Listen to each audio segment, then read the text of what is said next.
Hello dear students, how are you? How things are going? I hope that you are all well and safe. Today I welcome you to our sixth lecture in poetry. I'm sorry that we have to do this by just giving you videos of our course, but you know that this is the situation that we found ourselves in. I hope that you are following, asking questions and writing comments as I saw this with the previous videos.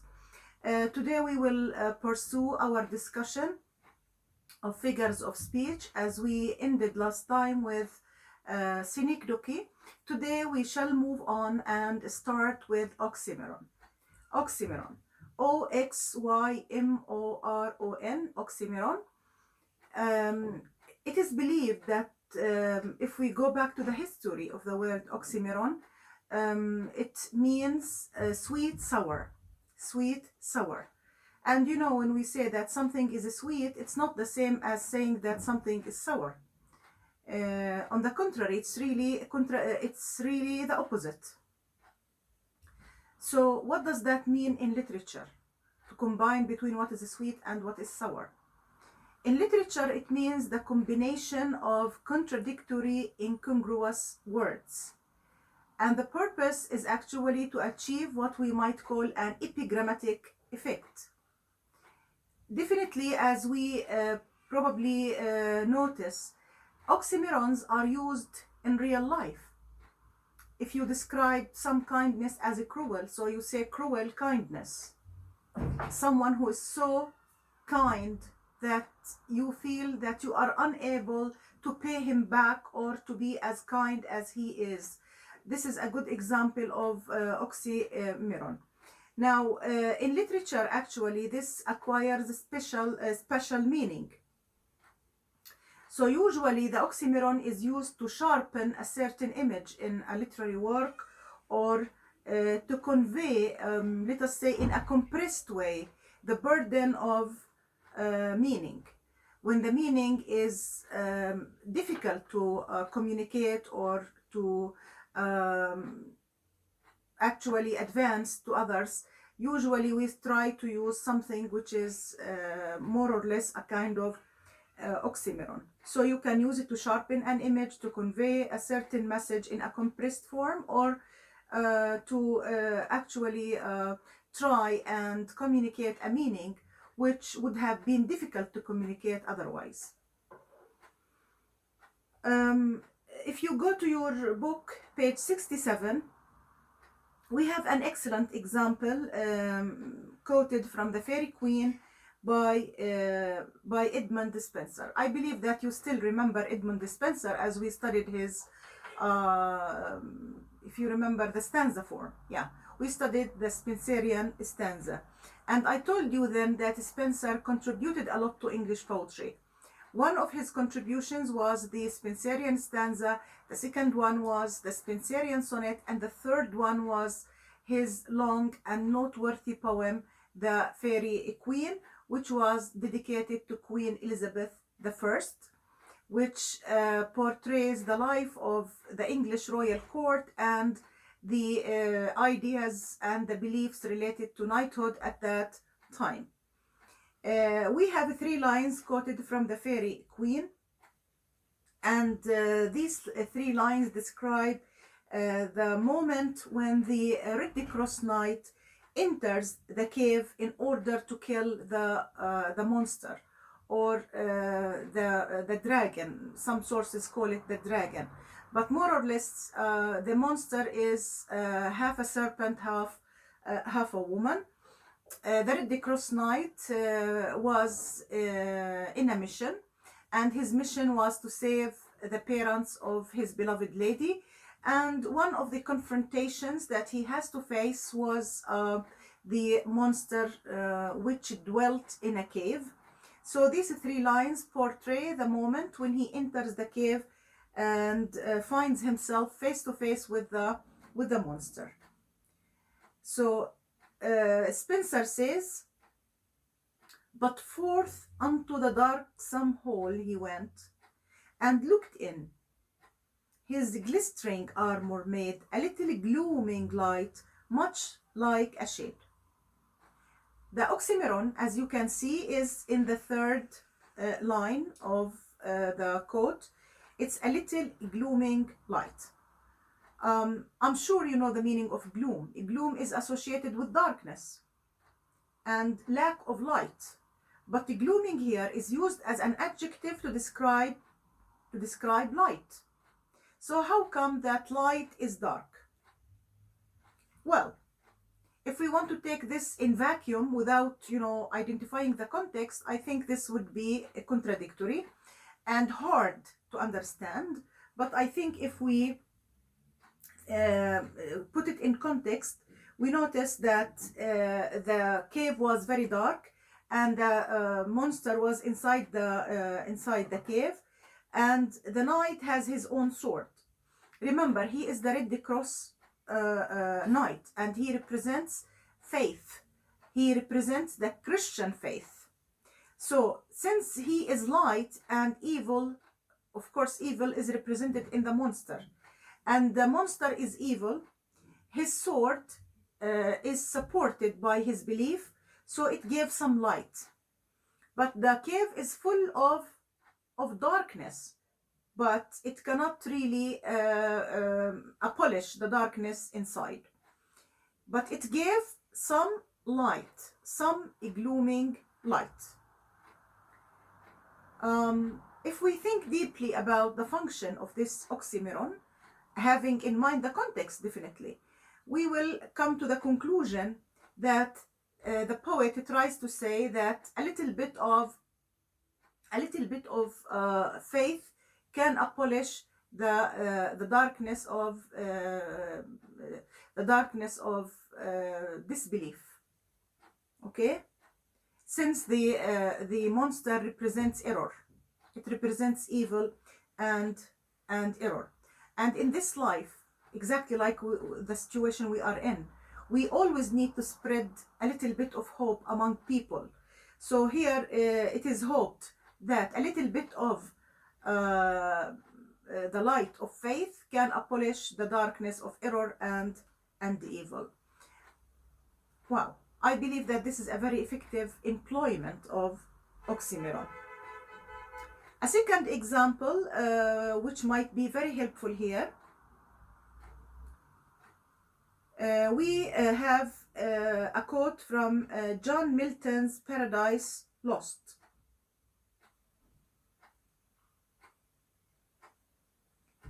The lines are, "Yet from these flames no light, but rather darkness visible, served only to discover sights of woe.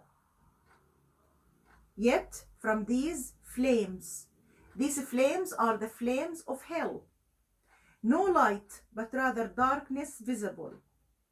Nothing there is visible except darkness, served only to discover sights of woe."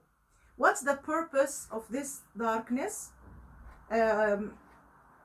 What's the purpose of this light? It's only to help people to see the sights of woe, the sights of torture. In Paradise Lost, you know that we have Milton, who described the fall of Adam and Eve from heaven, and the temptation that happened to them because of the incitations of the devil or Satan.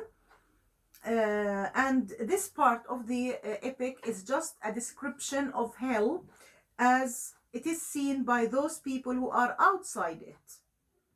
So there are a lot of flames and there is no light. So if there is no light, how could people see what's happening? How could people draw lessons from that? So some visibility is needed. So the writer uses darkness, visible.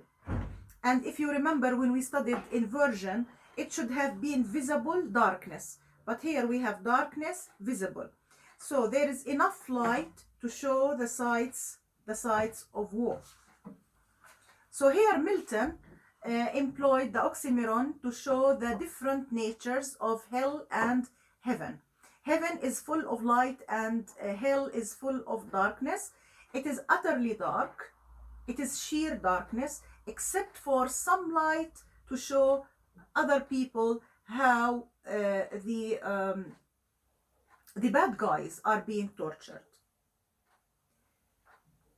A good example would also be suitable here is John Keats in his poem I Stood Tip To, in which he describes the beauty of nature and the serenity of silence. He says, "And then there crept a little noiseless noise among the leaves, born of the very sight that silence heaves." So the peace of nature here is represented as noiseless, but he didn't say noiseless, just noiseless. He added another word, which is a noun. So noiseless is an adjective and noise is a noun. So the noun is modified by noiseless. Is it possible for us to describe noise as noiseless? If we think in terms of theory, no.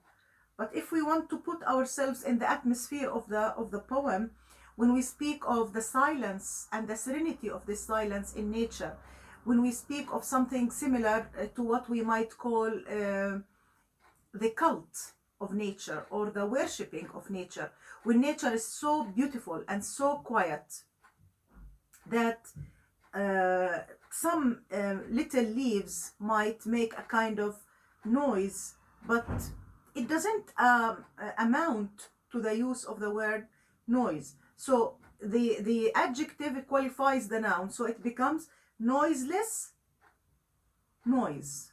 You know, the mysticism and the peacefulness of nature in romantic poetry. So the noise is noiseless. And this noise is born from the very sigh that silence heaves. When you think of the word silence and sigh, I think they don't go together. When there is silence, there is no sigh, because can you sigh without making noise? When you sigh, you make some noise. So the function here is very clear. The writer tried to show the peacefulness and the serenity of nature and its beauty. Everything is silent and beautiful. And in Two Armies by Stephen Spenser, he communicates his message through oxymoron to describe the tension felt by men who are about to go into combat, into fighting, I mean. So he says, "On time at last to bring them violent peace." On time at last to bring them violent peace. Notice the combination of the two words, violent and peace. Well, violence is the opposite of peace, but here the poet used violent to describe peace. In order to understand this oxymoron, we need to imagine the situation and to put ourselves in the atmosphere of fighting. When you have two armies fighting and the two armies are facing one another like this, and there is some sort of truce, or let me call it a time of waiting between the two armies. So they are about to clash. So this kind of waiting period actually includes more tension than the fight itself or the conflict itself. So what is worse than death is waiting. So this is exactly the function of the oxymoron, to describe the violence of peace.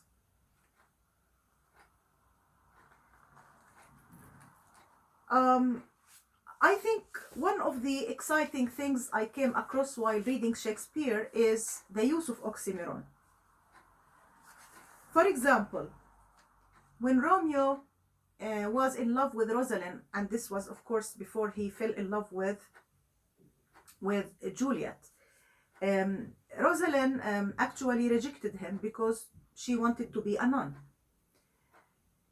So Romeo tried to express himself after he was rejected.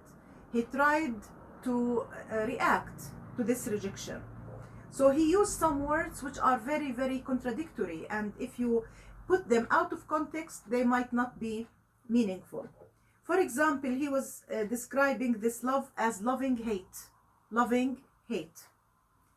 And he said also bright smoke, cold fire, sick health, still waking sleep. If you think of these 6 examples, you will notice what I mean by oxymoron. It's, bright smoke, loving hate, cold fire, sick health, still waking sleep. However, a much more effective example was in the time when Juliet came to know that Romeo killed her cousin, exactly after 1 day of their marriage. So in her attempt to process the fact that Romeo has killed her cousin, she explodes in a long soliloquy in which she used all types of oxymorons. So she said that Romeo might be a damned saint. A damned saint. Damnation is not a word that we use with saints. A damned or a cursed saint. Saints are blessed, not cursed. Also, she describes him as an honorable villain. An honorable villain. Being a villain has nothing to do with honor. Also, she describes him as beautiful tyrant. Beautiful tyrant. Tyranny does not go with beauty. Another example in her long soliloquy was angelical fiend. Angelical fiend. She combined between angel and fiend is devil.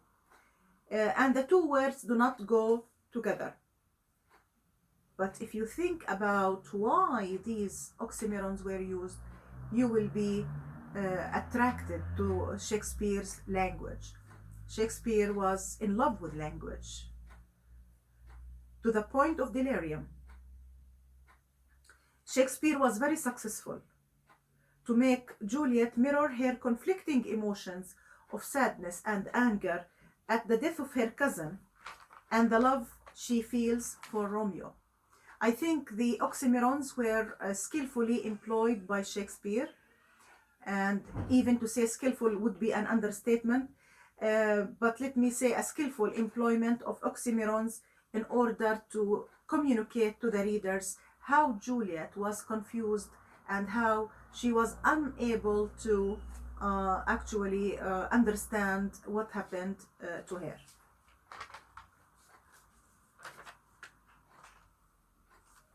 So this is the end of our discussion of the oxymoron. And of course, you know how to contact me if you have any difficulties or any questions. Right. Let us now talk about another figure of speech, which is important in poetry, understatement. Understatement. What do you mean by understatement, and why is it important in poetry, etc.? Now imagine that one of you answered a very difficult question in one of the lectures, and he expected a big praise by the instructor, but instead he says to him, or she says to him, good. I think if I were him, I would be shocked. I should have said fabulous, excellent, extraordinary, but I shouldn't have said a very cold kind of good. This would be an understatement. If we speak of someone who discovered that he has got cancer. And if somebody says to him, anything serious? And he says, well, it's not important, it's just a little tumor. I think this would be also a kind of understatement. So understatement, as you can now understand, is a kind of statement that does not fully express the extent to which something is true. Or let me say that the magnitude is larger than the expression we use to express the word. So it's a kind of statement where we use something that does not really match the significance or the importance of the topic that we are talking about. Well, why do people use understatements? Life is full of understatements. So why do we use understatements? We might use them for different purposes. One of them is, for example, to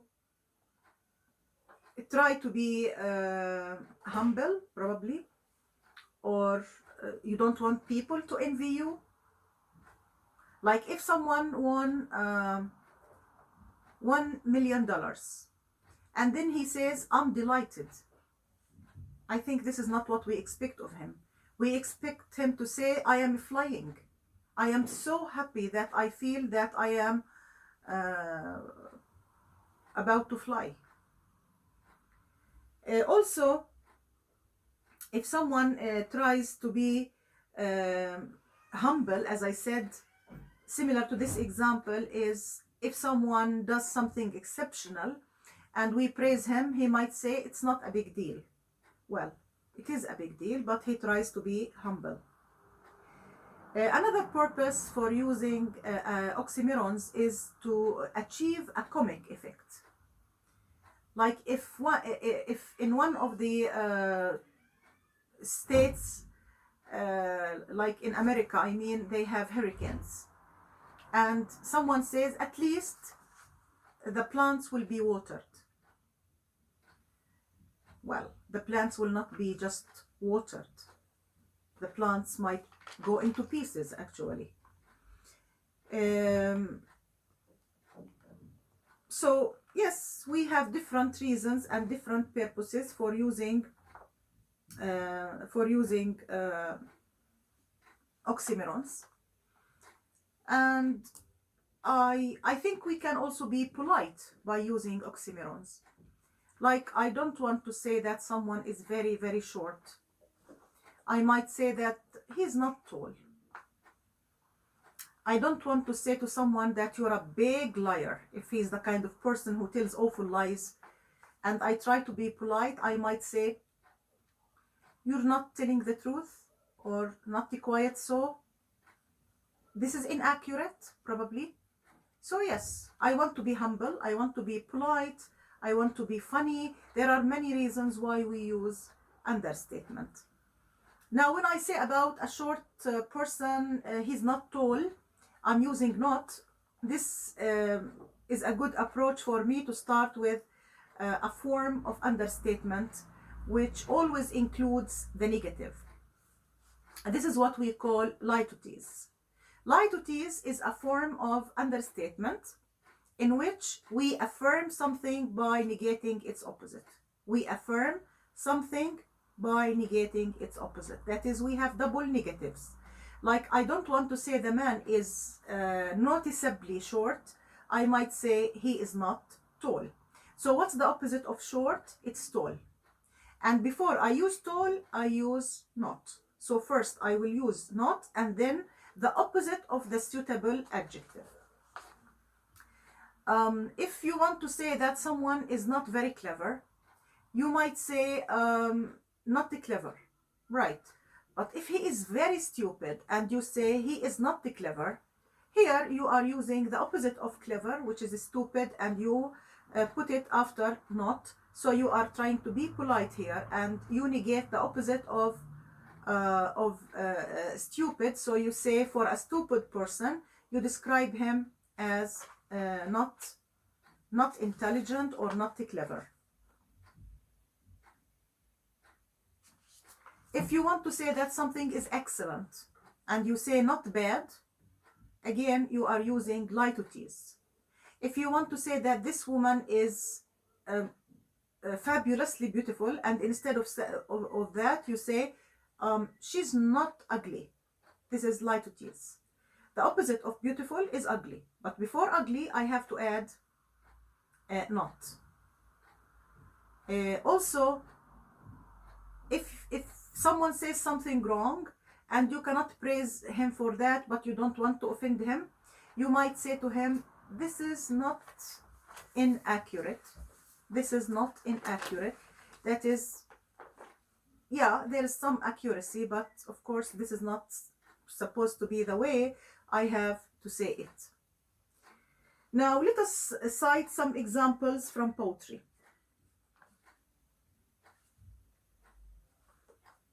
Let me have a quote from Paradise Lost.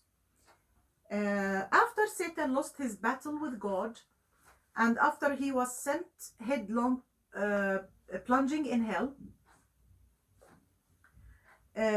he met his followers in hell, and he didn't want to admit that he lost his battle with God and that fighting God was a big mistake. He doesn't want to say that, because if he did, this would mean his defeat. So he says to his followers, and that strife was not inglorious, though the event was dire. Now this is a good example of litotes. The opposite of glorious is inglorious. But before inglorious, Milton put not. Satan cannot say that his battle was glorious, yeah, because it wasn't. And he cannot say it was a failure, because it means that he will lose all of his followers. So he took the opposite of glorious and he made it inglorious, and he preceded it by not. So not inglorious means not very, very glorious, but at the same time, it's not a total defeat. So this is the nature of Satan. Satan is deceptive and doesn't want to acknowledge the fact that he failed. So this is how Milton employed litotes.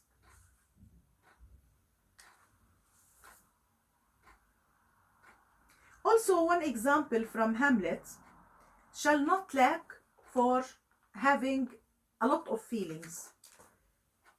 His love and friending to you, God willing, shall not lack. Shall not lack. Actually, shall not lack is not the same as I have feelings or I have strong feelings for you. Now, what's the opposite of understatement? What's the opposite of understatement? In literature, if we want to express our ideas in an exaggerated way, we will use what we call hyperbole. Hyperbole. Hyperbole is the opposite of understatement. And as you can probably figure out, we start with hyper, and hyper means something like more than what is needed, more than what is expected. So if someone suffers from blood pressure, we would say he has hypertension. If a child is very active, we might say he is hyperactive. Or someone has a hypersensitive sort of skin. So hyper means more than what is enough or what is expected. Now, in literature, hyperbole means conscious exaggeration. But this doesn't mean that hyperbole does not exist in real life. I think we always make hyperbolic statements. When you wait for your friend and you say, I have been waiting for 3 hours, and the truth is you just waited for a couple of minutes, you are using hyperbole.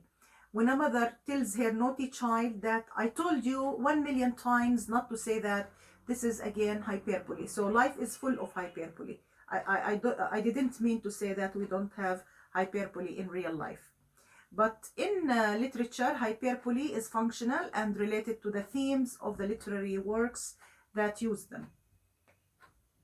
So a good definition would be an extravagant exaggeration of a statement, or conscious use of exaggeration, or a statement exaggerated fancifully to achieve a certain purpose. For example, we have a quote from Shelley. It is page 69. Shelley says, "Blind with thine hair, eyes of day." Blind with thine hair, the eyes of day. Now, in this poem, the poet is describing the beauty of his beloved lady. And one thing that he describes is her hair. Her hair is so beautiful that it can blind the eyes of day. But no matter how beautiful the hair is or how yellow the hair is, it can never blind the eyes of day. And eyes of day refers to the sun. I think as I was reading, I came across a fascinating example of hyperbole in literature. It is a poem entitled "As I Walked Out One Evening" by W.H. Auden. And he says, "I love you, dear, I love you, till China and Africa meet, and the river jumps over the mountain, and the salmon sing in the street. I love you till the ocean is folded and hung up to dry, and the 7 stars go squawking like geese about the sky." Now, when is the poet's love to his lady going to end? I have to ask this question. When is his love to his lady going to end? He says he will love her till China and Africa meet. China is in Asia, and Africa is a different continent. So is it possible for China and Africa to meet? You know the answer. And the river jumps over the mountain. You know, you speak of the mountain, something which is high, and the river is down. So is it possible for the river to jump over the mountain? I leave it for you. And the salmon sing in the street. Salmons live in the sea. So how can they sing in the street? I love you till the ocean is folded and hung up to dry. Again, this is really exaggerated. And the 7 stars go squawking like geese about the sky. So all these statements are fancifully exaggerated. But why? This is the most important part of the argument. Why is he exaggerating? What is the message that he tries to communicate through this extravagant use of hyperbole? Actually, the poet wants to say a very simple message. I will love you eternally. No matter what happens, I'm going to love you. Even if these miracles happen, I'm going to continue loving you. This is not far away from Richard Burns's poem, A Red Rose, when he tells his beloved that he will continue loving her till the rocks melt with the sun. Till the rocks melt with the sun. I think no matter how hot the sun is, it will never melt the rocks. The rocks have been around for a long time, and the sun has also been there for a long time, but the sun did not manage to melt the rocks. If you remember, we studied a poem which is To His Coy Mistress, and it has plenty of examples. I think it would be a good idea if you collected some examples from To His Coy Mistress, like I love you 10 years before the flood, and you can, if you please, refuse till the conversion of the Jews. I think no one can love someone 10 years before the flood, and she can still show her reluctance till the day of judgment. So the poet tried to tell his beloved that, well, don't be shy and coy, love me back, reciprocate my love, because life is too short. So try to seize the chance. In order to achieve his purpose, he used oxymorons.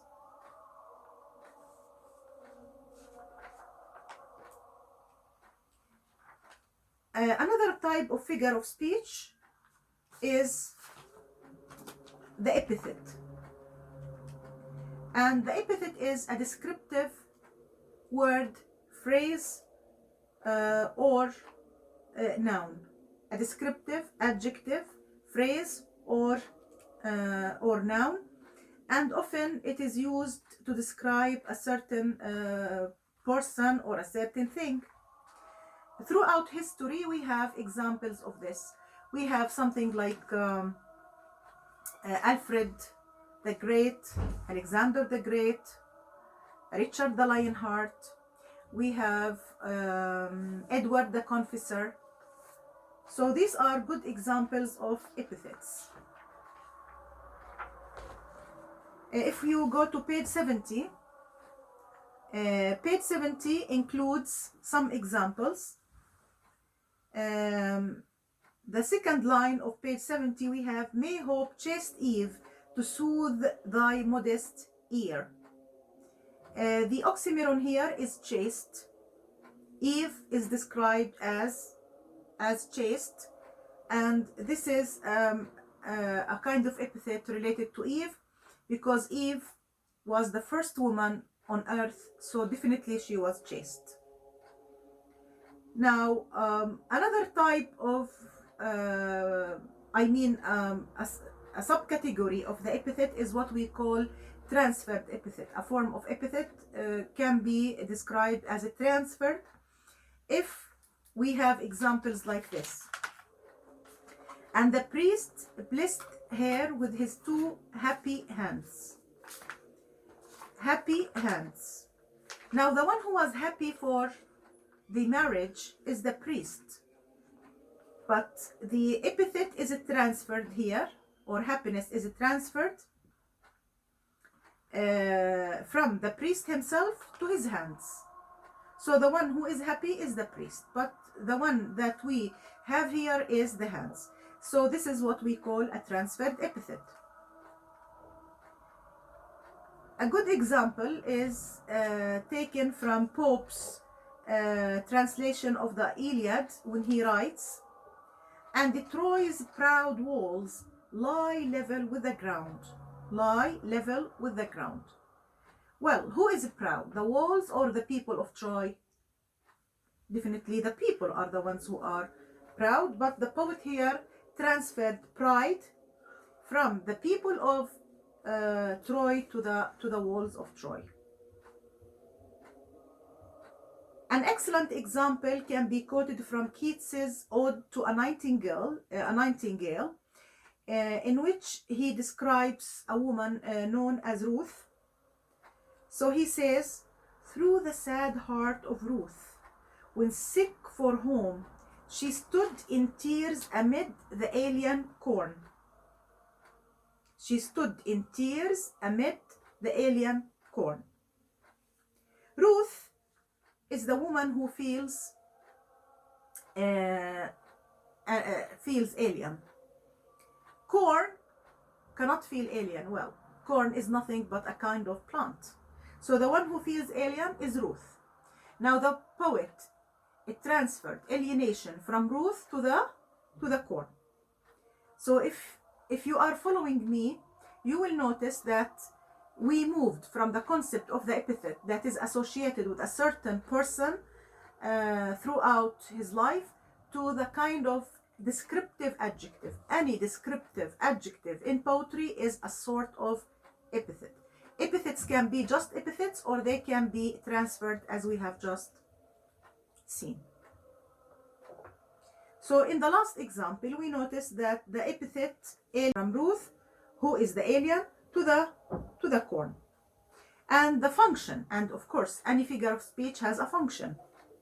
The function here is to give more emphasis to the aloneness of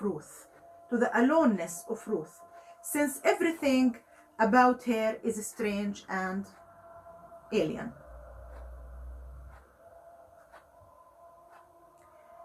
The last thing that we will discuss about figures of speech is antithesis. Antithesis is an opposition or contrast of ideas. Opposition or contrast of ideas, not words like the oxymoron. Huh? Be careful not to confuse them. In an oxymoron, the words are opposites, that's true, but they are words, but not statements. An antithetical statement is a statement that shows opposition or contrast of ideas, and often it is emphasized by using contrasting words. I will cite two examples. One of them is borrowed from Shakespeare, and the other one is from Eliot. Shakespeare says, mirth in a funeral and dirge in marriage.